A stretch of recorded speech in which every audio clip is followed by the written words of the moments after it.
Jake Harrison stood on the bridge of the UES horizon and looked at the stars. He had been in space for 6 months now. His job was to find new planets where humans could live. The year was 2387, and Earth needed more space for its growing population. "Commander," said Dr. Lisa Martinez, walking up to him, "we are getting close to the Kepler 442 system. The computers show there might be a planet with life there." Jake nodded. Lisa was the best scientist on the ship. If she said there was life, he believed her. "How long until we get there?" 2 days, she replied. "But sir, there is something strange. We are picking up signals from that direction."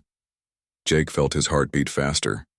In all the years humans had been traveling to space, they had never found other intelligent life. "What kind of signals?" "They are not natural. Someone is sending them on purpose. But they are very weak, like the sender is far away or in trouble." Captain Alex Turner heard this from his station. He was in charge of the ship's weapons and defense. "Commander, should we be ready for a fight?" Jake thought, for a moment. "Not yet, but keep our weapons ready just in case. We do not know if these aliens are friendly." The next 2 days felt very long. The whole crew was excited and nervous. Sam Rodriguez, the ship's engineer, checked every system 3 times. He wanted to make sure the ship was working perfectly. When they met the aliens, when they finally reached the system, Jake could not believe what he saw. The planet was huge, much bigger than Earth. It had thick clouds that moved very fast across its surface. Lightning flashed inside the clouds every few seconds. "My God," whispered Lisa as she looked at her computer screen. "The gravity on that planet is 3 times stronger than Earth's. The air is full of poison. The storms could kill a person in minutes.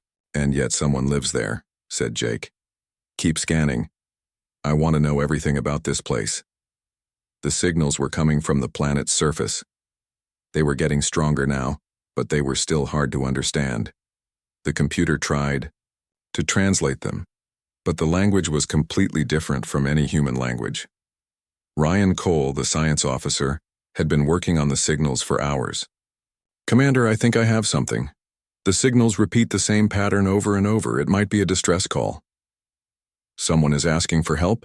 Jake asked. "That is what it looks like. But sir, if they live on that planet, they must be incredibly strong. What could threaten them that they would need our help?" This was a good question. Jake looked at the planet again. No human could survive there for more than a few minutes. The gravity would crush their bones. The poison air would kill them instantly. The lightning storms were worse than anything on Earth. "Maybe we should send a message back," suggested Lisa. "Let them know we are here." Jake agreed. They sent a simple signal back to the planet. It said that humans had received their call and wanted to help. They did not expect an answer so quickly. Within an hour, the signals from the planet changed. They became much stronger and more urgent. The computer was starting to understand some of the patterns. "Commander," said Ryan, his voice shaking with excitement, "I think they are trying to send us pictures." The main screen flickered, and then an image appeared. Everyone on the bridge gasped. The creature on the screen was enormous. It stood at least 8 feet tall and looked like it was made of solid muscle. Its skin was thick and gray like armor. Its face had sharp features and glowing red eyes. But the most shocking thing was that the creature looked hurt. There were dark marks on its skin, and it seemed to be struggling to stand. "It is sick," said Dr. Ben Parker, the ship's medical officer. He had just arrived on the bridge. "I can see the symptoms even from here. This creature is dying." More images came through. They showed a city that looked like a fortress. The buildings were massive and made of metal and stone, but many of them were empty. Bodies lay in the streets. "There are more of them," said Lisa, quietly. "And they are all sick. This is not just one creature asking for help. This is an entire civilization that is dying." Jake felt the weight of responsibility on his shoulders. These aliens had somehow survived on a planet that would kill any human instantly. They were clearly much stronger than humans, but now they were dying from something they could not fight. "Can we help them?" he asked Ben. Ben studied the images carefully. "I do not know. We would need to get closer to understand what is making them sick. But Commander, if we go down to that planet, We will die in minutes. Then we find another way, said Jake firmly. If someone is asking for help, we have to try. That is what humans do. The bridge was quiet as everyone thought about what this meant. They were about to make contact with an alien species for the first time in human history. These aliens lived on a world so dangerous that it would kill humans instantly, and yet somehow humans might be the only ones who could save them. Jake looked at his crew. He saw fear in their eyes, but also determination. They were explorers and scientists. They had come to space to find new life and help humanity grow. Now they had found life that needed their help. All right, everyone, he said. Let us figure out how to save a planet full of creatures that are stronger than us while staying alive ourselves. It sounds impossible, but humans have done impossible things before. The UES horizon moved closer to the deadly planet, carrying the hopes of two species that had never met but were about to change each other's destiny forever. Jake Harrison stood in the shuttle bay wearing a thick protective suit. The air recycler hummed loudly on his back. Next to him, Dr. Ben Parker checked his medical equipment one more time. They were about to do something that should be impossible, land on a planet that could kill them in seconds. Are you sure about this, Commander? Asked pilot Katie Walsh as she prepared the shuttle for launch. The gravity down there will make us weigh 3 times more than normal. The air will eat through our suits in a few hours. I am sure, Jake replied. Those creatures are dying and they asked for our help. We have to try. Dr. Lisa Martinez spoke through the radio from the main ship. We have been studying their signals more. We think they call themselves the Vorthak. Their language is starting to make sense to our computers. The shuttle dropped toward the planet's surface. Jake felt his body get heavier as they got closer. Soon he could barely lift his arms. Ben was breathing hard inside his helmet. This is insane, Ben gasped. How do they live in this gravity? They must be incredibly strong. Katie struggled to control the shuttle as they entered the atmosphere. The storms hit them like giant fists. Lightning crashed all around them. The wind tried to throw them off course. There, said Jake, pointing through the window. The city. Land as close as you can. What they saw amazed them. The Vorthak city was built like a fortress designed for war. The buildings were massive blocks of metal and stone. The walls were thick enough to stop explosions. Everything was built to last forever and protect against attack. But the city was mostly empty. The streets were wide enough for vehicles twice the size of human tanks, but nothing moved on them. Here and there, they could see the huge forms of Vorthak lying still. The shuttle landed with a heavy thud. Jake, Ben, and Science Officer Ryan Cole stepped outside. Immediately, Jake felt like someone had put huge weights on his shoulders. Every step was hard work. His suit's systems warned him that the air outside was full of chemicals that would kill a human instantly. How do we find the one that sent the signal? Asked Ryan, breathing heavily. They did not have to wait long for an answer. The ground shook as something huge approached. Around the corner of a building came the largest living thing any of them had ever seen. The Vorthak warrior was 9 feet tall and looked like he could break a human in half with his bare hands. His skin was thick and gray, with scars that showed he had been in many battles. His red eyes glowed in the dim light.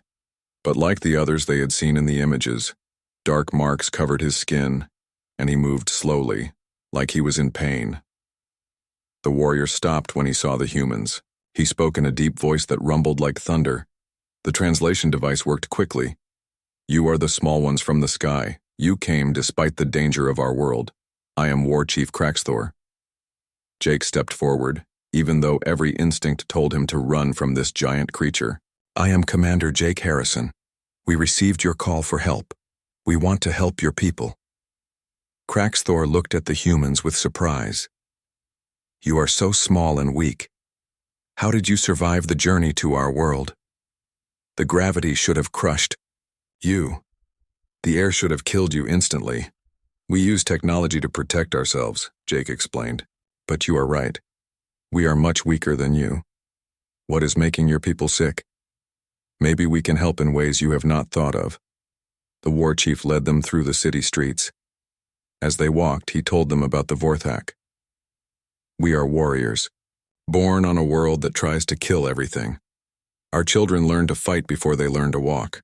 We hunt the great storm beasts for food. We build our homes to survive earthquakes and hurricanes that come every day. Jake was amazed. These creatures lived on a planet so dangerous that it would kill any human, and they treated it like a normal place to live. But something is threatening you that your strength cannot fight? Yes, Kraxthor said sadly. A sickness that attacks our minds. It makes us weak and slow. Our greatest warriors fall to it as easily as our smallest children. We have tried everything, but nothing works. They reached a large building that looked like a hospital. Inside, Ben saw things that made him gasp with shock. Vorthak warriors who could probably lift vehicles lay in beds, barely able to move. Some were unconscious, others stared at nothing with empty eyes. When did this start? Ben asked, taking out his medical scanner. 3 months ago, replied Kraxthor. It started with just a few, but now half our population is sick. Soon we will all be gone. Ben scanned one of the sick Vorthak. His equipment showed something strange. Commander, this is not a normal disease. It is attacking their nervous system, but in a very specific way. It is like it was designed to affect their biology. Ryan was scanning the area with his own equipment. I am reading traces of something artificial in the air. This might not be a natural disease at all. Jake felt a chill run down his spine. You mean someone did this on purpose? Maybe, said Ben. But here is the strange part. My scans show that this disease would not affect humans the same way. Our nervous systems are different. We might be immune. Kraxthor stared at the humans. You mean you could walk among our sick and not become ill yourselves? It is possible, Ben replied. But I would need to do more tests to be sure. The war chief was quiet for a long moment. Then he said something that surprised them all. In all our history, no one has ever come to help the Vorthak. We are the strongest warriors in this part of space. Other species fear us or avoid us, but you small, weak creatures came when we called for help. Jake looked around at the sick warriors. These creatures could probably conquer Earth if they wanted to. They were living weapons shaped by a world that tried to kill them every day, but they needed help from the very species they could easily destroy. Strength comes in many forms, Jake said. Maybe our weakness is actually a kind of strength in this situation. Over the next few hours, Ben worked with Vorthak medical experts to understand the disease. The Vorthak doctors were amazed that humans could even move around in their world's gravity. They had never imagined that creatures so small and fragile could survive at all. Your people are remarkable. One Vorthak, doctor told Ben. You should have died the moment you landed here, yet you work alongside us as if this is normal for you. Ben smiled inside his helmet. Humans are good at adapting to impossible situations. It is one of our best skills. As the day went on, Jake realized they were witnessing something incredible. Two completely different species, one built for war and one built for survival, were working together. The Vorthak had the strength to survive on a world that would kill humans instantly, but humans had the flexibility to fight a disease that the mighty Vorthak could not overcome. We will find a way to help you, Jake promised Kraxthor as they prepared to return to their shuttle. Humans do not give up easily. The war chief watched the small figures struggle back to their ship in the heavy gravity. For the first time in months, he felt something he had almost forgotten. Hope. Dr. Amy Foster stared at the computer screen in disbelief. She had been working for 3 weeks with both human and Vorthak scientists to understand the plague. What she had found was terrifying. Commander Harrison, she called over the radio. You need to see this immediately. Jake was in the new research station they had built on the planet's surface. The Vorthak had helped them construct a building that could protect humans from the deadly environment. It was amazing to watch creatures who could lift several tons work alongside humans who needed machines just to walk in the heavy gravity. What have you found, Amy? Jake asked as he entered the laboratory. Amy pointed to the screen. This disease is not natural. Someone created it in a laboratory, but that is not the worst part. Look at this data. Jake studied the information, but most of it was too complex for him to understand. Explain it in simple terms. The plague is designed to attack the Vorthak nervous system specifically. It targets the exact brain chemistry that makes them so strong and tough. But here is the scary part. Whoever made this disease knew exactly how Vorthak biology works. They had studied them for a long time. Technical Sergeant Joe Miller, who was in charge of security, stepped closer. Are you saying someone has been watching the Vorthak, planning this attack? That is exactly what I am saying, Amy replied. But there is more. The disease carries traces of technology that is thousands of years old, much older than Vorthak civilization. Dr. Sarah Kim, who had been working with Vorthak historical records, looked up from her computer. That matches what I found in their ancient files. The Vorthak have stories about an enemy they fought long ago. They called them the Shadows. Jake felt his blood turn cold. Tell me about these shadows. Sarah pulled up the translated records. According to Vorthak history, the Shadows were a species that conquered worlds by using biological weapons. They would study a species for years, then create diseases that would destroy them completely. The Vorthak were the only race that ever fought them, and won. What happened to the Shadows? Asked Joe. The Vorthak destroyed their entire fleet in a great battle. But according to these records, the Shadows left behind hidden weapons on many worlds. Weapons that would activate years later as revenge. Amy nodded grimly. The plague is one of those weapons. It has been sleeping in the planet's environment for thousands of years, waiting for the right conditions to activate. Jake sat down heavily. The weight of the planet's gravity made everything harder, but this news felt even heavier. So the Vorthak beat an enemy that no one else could defeat, and now that enemy is trying to finish them off from beyond the grave? That is the situation, Amy confirmed. But there is good news. Because the disease was designed specifically for Vorthak biology, human immune systems can fight it. We can create a cure using our own blood and immune responses. Lieutenant Chris Davis, who had been standing guard, spoke up. Doctor, if these shadows were as dangerous as the records say, what happens if they are not really gone? What if some of them are still out there?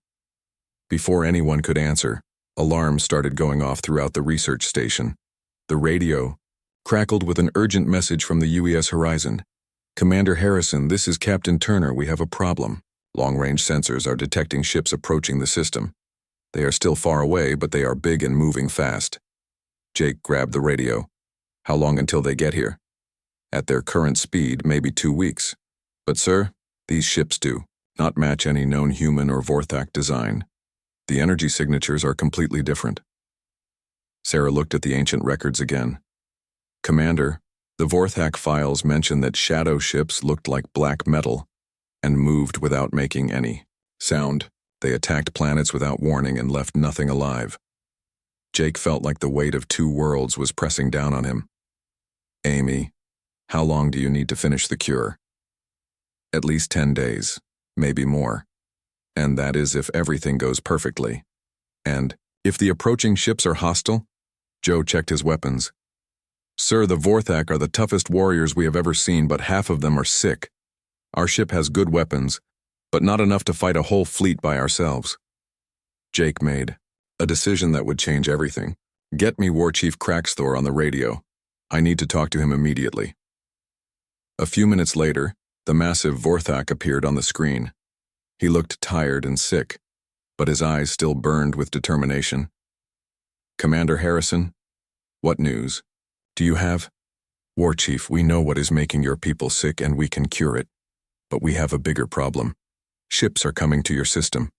They might be the same enemy your people fought long ago. Craxthor was quiet for a moment. Then, he said something that surprised everyone. We have been expecting this day for many generations. Our ancestors left us instructions in case the shadows ever returned. What kind of instructions? There is a weapon hidden deep in our planet's core. A ship so powerful that it could destroy entire fleets. But it is also so dangerous that using it would probably kill whoever operated it. Jake felt his heart racing. What makes it so dangerous? The ship's weapons and engines create energy fields that attack the mind. They drive most beings insane within hours. That is why we have never used it even when our people were dying. The cost was too high. Amy suddenly looked up from her computer. Wait, If the ship attacks the mind the same way the plague does, then maybe humans could operate it. Our nervous systems are different from yours. Kraxthor stared at the humans, through the screen. You would risk your lives to operate a weapon that could kill you, just to help us fight an enemy that is not even yours? Jake looked around at his team. He saw fear in their eyes, but also determination. They were explorers and scientists, but they were also human. And humans did not abandon their friends when trouble came. War Chief, your people called for help, and we answered. We are not going to stop helping now just because the problem got bigger. Kraxthor was silent for a long time. When he finally spoke, his voice was full of emotion. In all our history, no one has ever offered to sacrifice themselves for the Vorthak. We are feared throughout this part of space, but you small, fragile creatures are willing to die for us. That is what allies do, Jake said simply. They help each other when times get tough. Over the next few days, the human and Vorthak teams worked together like never before. Amy and her scientists rushed to complete the cure while Sarah studied every piece of information about the ancient weapon ship. Joe and Chris trained with Vorthak warriors, learning how to fight in the planet's crushing gravity. The approaching ships were getting closer every day. Long-range scans showed that there were dozens of them, each one larger than anything humans or Vorthak had ever built. But something amazing was happening in the research station. Humans and Vorthak were becoming real partners. The huge warriors helped humans move heavy equipment in the high gravity. The humans shared their knowledge freely, even though it meant revealing all their technological secrets. You know, Amy said to Dr. Sarah Kim as they worked late one night. A month ago, we thought we were just looking for new planets to colonize.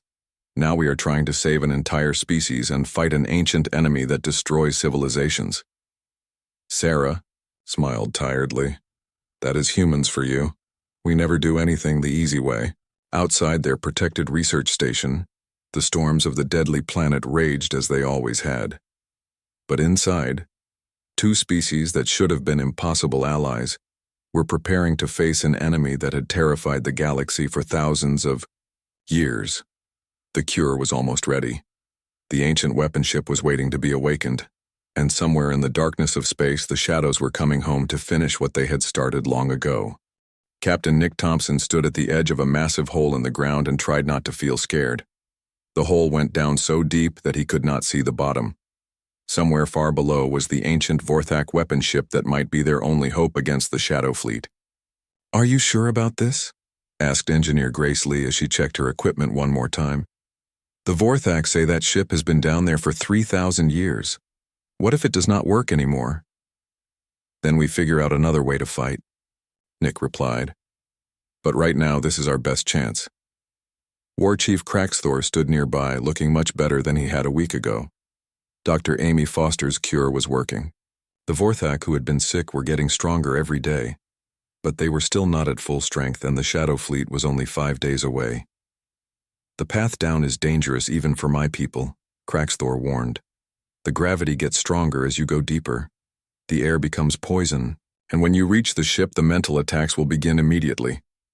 Weapons Officer Tyler Brooks adjusted his protective suit. How bad are these mental attacks? They feel like someone is trying to tear your thoughts apart. The War Chief explained. Most beings lose their minds within minutes. That is why we built the ship so deep underground and then sealed it away. It was too dangerous to use. Navigator Emma Clark studied the readings on her scanner. But you think humans might be able to resist the attacks? Your minds work differently than ours, Kraxthor said. The plague that was killing us barely affects you. Maybe the ship's defenses will also be weaker against human thoughts. Nick looked at his team.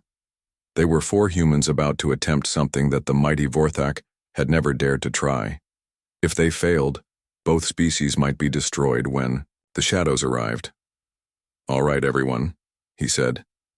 Let us go wake up an ancient weapon.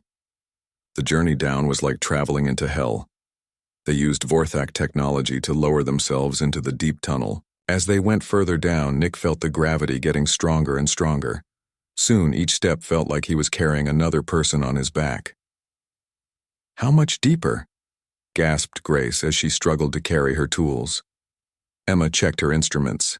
According to the Vorthak maps, we are about halfway there. The walls around them were covered with strange symbols that glowed with a faint light.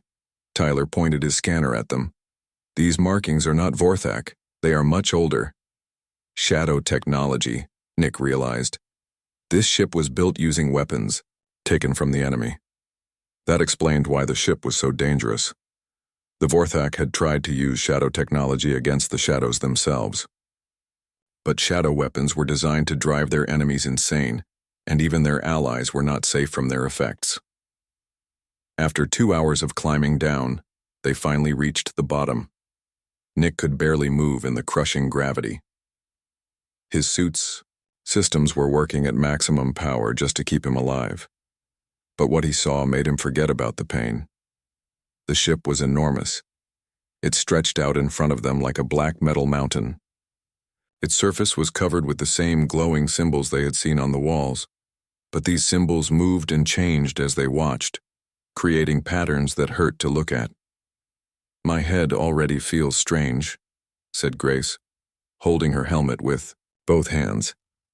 "Mine too," Tyler agreed. "It is like something is trying to get inside my brain." Nick forced himself to walk toward the ship's entrance. Each step was harder than the last, not because of the gravity, but because his mind felt like it was being attacked by invisible enemies. "Stay together. Do not let the ship separate us." The entrance opened as they approached. Inside, the ship was dark except for the moving symbols on the walls. The air hummed with energy that made their teeth ache and their vision blur. Emma checked her instruments, but the readings did not make sense. "This technology is completely different from anything we have ever seen. I do not understand how any of it works. Maybe that is why we can resist it," Nick said, fighting against the mental pressure. "The ship expects minds that understand how it works. Our ignorance might be protecting us." They made their way to what looked like the ship's control center. The room was filled with panels covered in moving symbols. In the center was a chair that looked like it was made for someone much larger than a human. "The pilot's seat," Tyler said, "but it is designed for a Vorthak warrior, not a human." Nick approached the chair carefully. As soon as he got close to it, the mental attacks became much stronger. He felt like his thoughts were being pulled in different directions. For a moment, he could not remember why he was there or what he was supposed to do. "Nick," Grace shouted, "fight it, remember who you are." Her voice helped him focus. Nick forced himself to sit in the massive chair. Immediately, metal bands came out of the chair and wrapped around his arms and legs. Cables connected to his helmet, and suddenly his mind was filled with the ship's presence. It was like having another person inside his head, but this person was ancient and angry and completely alien. The ship's artificial intelligence had been waiting for thousands of years for someone to wake it up.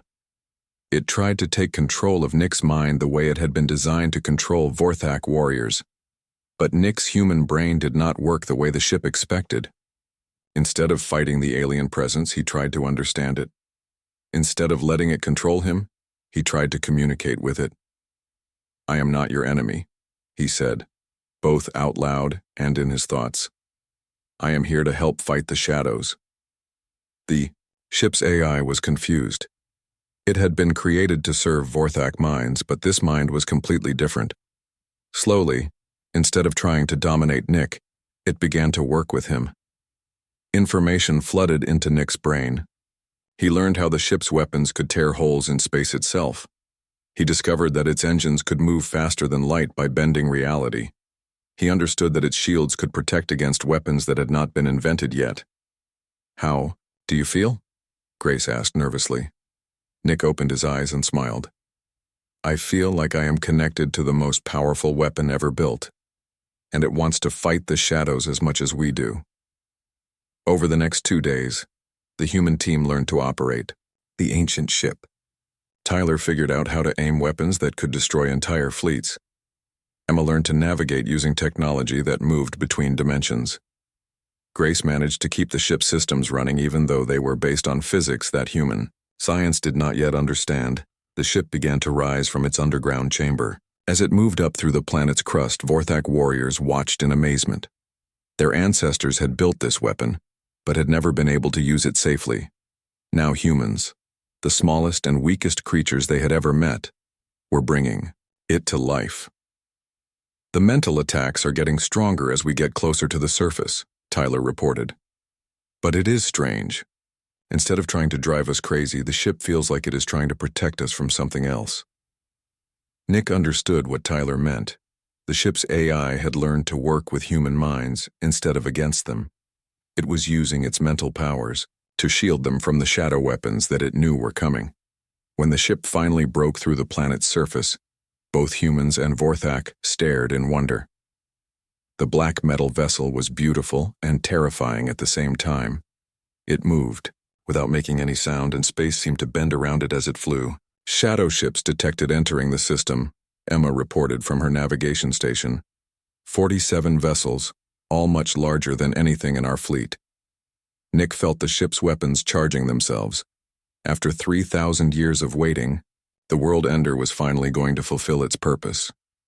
But this time it would not be piloted by the Vorthak warriors who had built it. Instead, it would be controlled by humans who had proven that sometimes the greatest strength comes from the most unexpected places. "All right, everyone," Nick said as the Shadow Fleet approached. "Let us show these ancient bullies what happens when they pick on our friends." The ship moved forward to meet the enemy, carrying with it the hopes of two species and the promise that even the oldest evil could be defeated by courage and friendship. Admiral Luke Peterson watched from the bridge of the UES horizon as the Shadow Fleet approached. The enemy ships were huge black triangles that seemed to absorb light instead of reflecting it. They moved in perfect formation, like they were controlled by a single mind. "How many ships do we have ready to fight?" he asked Captain Alex Turner. 12 human vessels and 30 Vorthak warships," Alex replied. "But sir, each shadow ship is 5 times larger than our biggest vessel. They have weapons we have never seen before." Luke looked at the tactical display. The numbers were not good. Even with the Vorthak as allies, they were badly outnumbered. Their only real hope was the ancient weapon ship that Captain Nick Thompson and his team were piloting. "Admiral," came Nick's voice over the radio from the World Ender, "we are in position. The ship's weapons are ready, but I have to warn you. When we start firing, reality is going to get very strange around here." "What do you mean?" Luke asked. "This ship does not just shoot energy beams. It tears holes in space and time. When we attack, pieces of the battlefield might disappear or time might move differently in some areas." Chief Engineer Maya Rodriguez, who was monitoring the ship's systems, spoke up. "Admiral, the World Ender is putting out so much energy that our instruments cannot measure it all. Whatever the Vorthak built down there, it is more powerful than anything we have ever imagined." The Shadow Fleet was getting closer. Luke could see that the enemy ships were scanning the defending forces. They had probably expected to find only sick and dying Vorthak, not a combined human-alien fleet with an ancient superweapon. Communications Officer Kevin White received a message from the lead shadow ship. When he translated it, his face went pale. "Admiral, they are demanding that we surrender all Vorthak survivors to them. They say humans should leave immediately or be destroyed along with their allies." War Chief Craxthor's voice came over the radio from his flagship. "Admiral Peterson, my people will never surrender to the shadows. We would rather die fighting than live as their prisoners." Luke made his decision. "All ships, this is Admiral Peterson. We did not come this far just to hand our friends over to their enemies. All vessels, prepare for battle." The first shots came from the Shadow Fleet. Beams of dark energy reached out across space toward the human and Vorthak ships. Where the beams hit, pieces of the ship simply disappeared as if they had never existed. "Return fire," Luke ordered. Human and Vorthak weapons blazed back at the enemy, but their shots seemed to have little effect on the shadow ship's strange black armor. It was like shooting at holes in space. "Admiral," Nick's voice called out, "we are going to try something. Keep our ships away from the center of the battlefield." The World Ender moved forward toward the Shadow Fleet. As it flew, space around it began to change. Stars in the background shifted positions. light bent in impossible directions. The ship's weapons charged with energy that made the nearby asteroids glow like small suns. When the ancient ship fired, the universe screamed.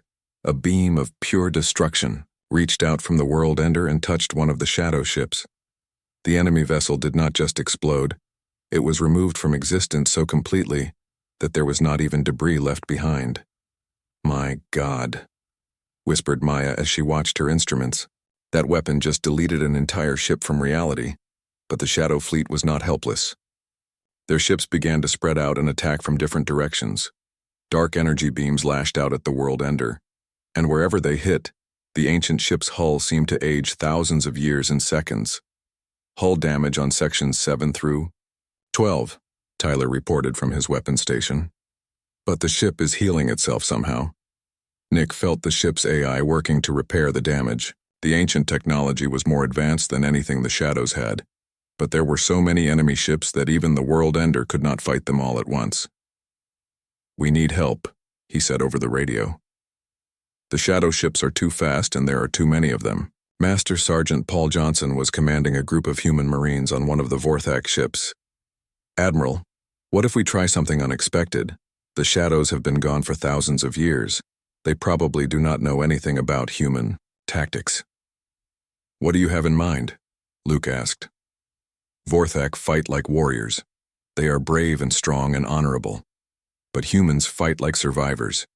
We cheat and use tricks and do whatever it takes to win." Luke understood immediately. "All human ships break formation. Start using guerrilla tactics, hit-and-run attacks. Make the enemy chase us into the asteroid field." The human ships scattered in all directions. Instead of fighting like a proper fleet, they began to attack like pirates. They would appear from behind an asteroid, fire a few shots, and then disappear, again before the Shadows could respond.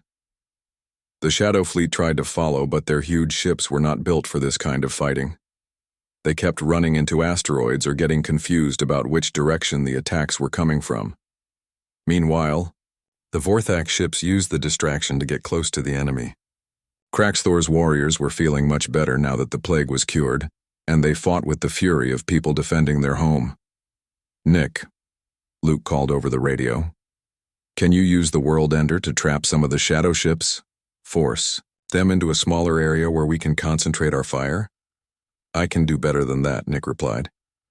He felt the ship's AI sharing a new idea with him.